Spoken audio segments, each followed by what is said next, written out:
السلام علیکم۔ پروگرام آج کے اخبار کے ساتھ میں ہوں رضا عباس، اور ہمیشہ کی طرح کچھ اہم موضوعات آج کے بھی اس پروگرام میں ہم انہی موضوعات کے اوپر بات کریں گے۔ سب سے پہلے بات کریں گے فیصل وارڈا تاحیات نااہلی کیس سے متعلق۔ ہم نے دیکھا کہ الیکشن کمیشن نے ایک فیصلہ جاری کر دیا ہے 2 سال کے بعد۔ کہا یہ جا رہا ہے، تاثر یہ تھا اپوزیشن کی جانب سے کہ تاخیری حربے استعمال کیے گئے ہیں فیصل وارڈا کی جانب سے، پاکستان تحریک انصاف کی جانب سے اس فیصلے کو کسی نہ کسی طرح سے رکوایا جائے، مگر چونکہ اب یہ فیصلہ آ گیا ہے اور اس ضمن میں ہم نے دیکھا کہ فیصل وارڈا کی جانب سے 2 درخواستیں بھی اسلام آباد ہائی کورٹ میں جمع کروائی گئیں کہ جس میں یہ کہا گیا کہ الیکشن کمیشن کو اس کارروائی سے روکا جائے، مگر اسلام آباد ہائی کورٹ کی جانب سے یہی ریمارکس اور یہی فیصلے آئے کہ اگر آپ کا دامن بالکل صاف ہے تو آپ کو کوئی پرواہ یا کوئی ٹینشن نہیں ہونی چاہیے، آپ کو گھبرانے کی کوئی ضرورت نہیں ہے، الیکشن کمیشن کو اپنی کارروائی کرنے دیں۔ تاہم ہم نے اب یہ دیکھا کہ اس کے اندر یہ فیصلہ آیا ہے الیکشن کمیشن کا، جس کے اندر یہ کہا گیا ہے کہ تاحیات نااہل قرار دیا گیا ہے فیصل وارڈا کو، بیان حلفی جھوٹا قرار دیا گیا ہے کہ جنہوں نے بیان حلفی جمع کروایا تھا۔ لیکن اس فیصلہ آنے کے بعد اپوزیشن کے صفوں میں بڑی خوشی کا سما ہے۔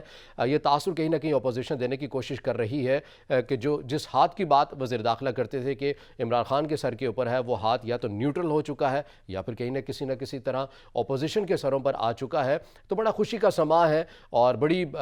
خوشی کے انداز میں باتیں کرتے ہوئے اپوزیشن نظر آ رہی ہے۔ اور اس کے ساتھ ساتھ وزیراعظم پاکستان کی اگر بات کریں تو فیصل آباد کے جلسے کے اندر کافی انہوں نے تنقید کا نشانہ بھی بنایا اپوزیشن کو۔ سابق وزیراعظم نواز شریف سے متعلق بھی انہوں نے کافی تنقید کی ہے، شہباز شریف کو تنقید کا نشانہ بنایا ہے، پیپلز پارٹی کی قیادت کو تنقید کا نشانہ بنایا ہے، اور ساتھ ساتھ شہباز شریف سے متعلق انہوں نے کہا کہ پارلیمنٹ کے اندر جب یہ تقریر کرتے ہیں تو ان کی جاب اپلیکیشن ہوتی ہے، اگر یہ برطانیہ میں ہوتے تو پارلیمنٹ میں کیا، یہ تو عام مجمع کے اندر بھی اپنا چہرہ دکھانے کے قابل نہیں ہوتے، جو کہ ان کے اوپر جو کیسز چل رہے ہیں کرپشن کے۔ مگر جس ملک کی مثال وزیراعظم پاکستان دیتے ہوئے ہمیں نظر آ رہے ہیں، اس ملک میں جب یہ فیصلہ آ جاتا ہے ایک ادارے کی جانب سے، نیشنل کرائم ایجنسی کی جانب سے، جس نے ان دستاویزات کے مطابق کلین چٹ دے دی ہے اور یہ کہا یہ گیا ہے کہ شہباز شریف نے جو کہ جائیدادیں وہاں پر بنائی تھیں، جو پیسہ یہاں سے وہاں منتقل ہوا تھا وہ غیر قانونی طور پر ہوا تھا، جس کی انکوائری کی گئی ہے، 2 سال تک کی گئی ہے، 15 اکاؤنٹس کو چیک کیا گیا ہے اور مختلف ممالک کے اندر کیا گیا ہے، تو ان میں ایسی کوئی صورتحال یا ایسی کوئی بات ہوتی ہوئی نظر نہیں آئی ہے۔ اور ان تمام صورتحال کے اوپر ان دستاویزات کے مطابق حکومت کا تعاون بھی رہا ہے، ان تمام صورتحال کے اوپر نیب نے کیا ہے، ایسٹ ریکوری یونٹ نے تعاون کیا ہے، مگر حکومت یہ کہتی ہوئی نظر آ رہی ہے کہ شہباز شریف سے متعلق ہم نے کوئی ایسی درخواست نہیں دی تھی، نہ ہی ہم نے کسی بھی قسم کا کوئی تعاون کیا ہے۔ ان تمام امور کے اوپر بات کریں گے اور دوسری ساتھ ہم یہ بھی بات کریں گے کہ اپوزیشن اور حکومت کے اتحادی بھی بڑے متحرک نظر آ رہے ہیں۔ ایسا کیا ہو گیا ہے ان چند ہفتوں میں کہ ملاقاتوں کا جو سلسلہ ہے وہ بڑھ گیا ہے، اور اپوزیشن کی بات ہو یا حکومت کے اتحادی کی بات ہو تو بڑے ایک دوسرے سے قربتیں بڑھاتے ہوئے بھی نظر آ رہے ہیں۔ پاکستان مسلم لیگ نون اور پاکستان پیپلز پارٹی ایک دوسرے کے اوپر جو تنقید کرتے تھے، لفظی تکرار ایک دوسرے کے اوپر کرتے تھے، ان کے مابین بھی جو قربتیں ہیں وہ بڑھ گئی ہیں۔ ان تمام عوامل کی وجوہات کیا ہیں، ان تمام عوامل کے اوپر آج کے اس پروگرام میں ہم بات کریں گے، اور ان تمام عوامل کے اوپر بات کرنے کے لیے ہمیں اسٹوڈیو میں جوائن کیا ہے سینئر صحافی تجزیہ کار ہے نسیم صدیقی صاحب۔ نسیم صاحب، سب سے پہلے آپ کے وقت کا سر بہت شکریہ۔ آغاز کر لیتے ہیں سر، فیصل وارڈا تاحیات نااہل قرار دے دیا گیا ہے الیکشن کمیشن کی جانب سے، کیا سمجھتے ہیں اپوزیشن جو خوشی کا سما اپنے صفوں کے اندر ہمیں دیکھنے کے بڑی خوش ہو رہی ہے کہ پہلی وکٹ گر گئی ہے، ہاتھ اٹھ گیا ہے، غیر جانبدار ہو گیا، یہ واقعاً ایسا ہی ہے یا ایسی بات نہیں ہے؟ بسم اللہ الرحمن الرحیم، مدعو کرنے کے لیے بہت شکریہ۔ دیکھیں، فیصل وارڈا والا فیصلہ بہت اچھا ہے۔ ہمارے ملک میں اداروں کو مضبوط ہونا چاہیے کہ اگر کسی نے کاغذات نامزدگی غلط جمع کروائے ہیں تو بالکل ان کا احتساب ہونا چاہیے، اور اس طرح کے فیصلے جلد ہونے چاہیے، کیونکہ جتنا یہ ڈیلے ہو جاتے ہیں اس سے بڑی ایمبیگٹیز پیدا ہو جاتی ہیں۔ آپ یہ دیکھیں کہ فیصل وارڈا قومی اسمبلی میں بھی ووٹ دیتے رہے، اور ابھی جو پچھلے دنوں منی بل آیا تھا سینٹ میں جس میں 42 برابر ووٹ تھے، اس میں بھی فیصل وارڈا کا ووٹ تھا۔ تو اگر اس طرح کے فیصلے پہلے ہو جائیں تو کافی چیزیں بہتری کی طرف جا سکتی ہیں۔ الیکشن کمیشن کا ایک اچھا فیصلہ، لیکن یہ اکراس دا بورڈ ہونا چاہیے، یہ نہیں کہ آپ نے ایک پارٹی کے خلاف فیصلہ دے دیا، باقی بھی بہت زیادہ، میرے خیال سعدیہ عباسی جو شاید خاقان عباسی کی سسٹر ہے، ان کا بھی کیس چل رہا ہے، تو اس طرح کے کیسوں کے فیصلے جلدی آنے چاہیے۔ لیکن اس کو کہنا کہ وکٹ گر گئی ہے، حالات چینج ہونے لگے ہیں، ان چیزوں سے کچھ نہیں ہوتا۔ آپ دیکھیں کہ پرائم منسٹر عمران خان کے 3.5 سالہ دور میں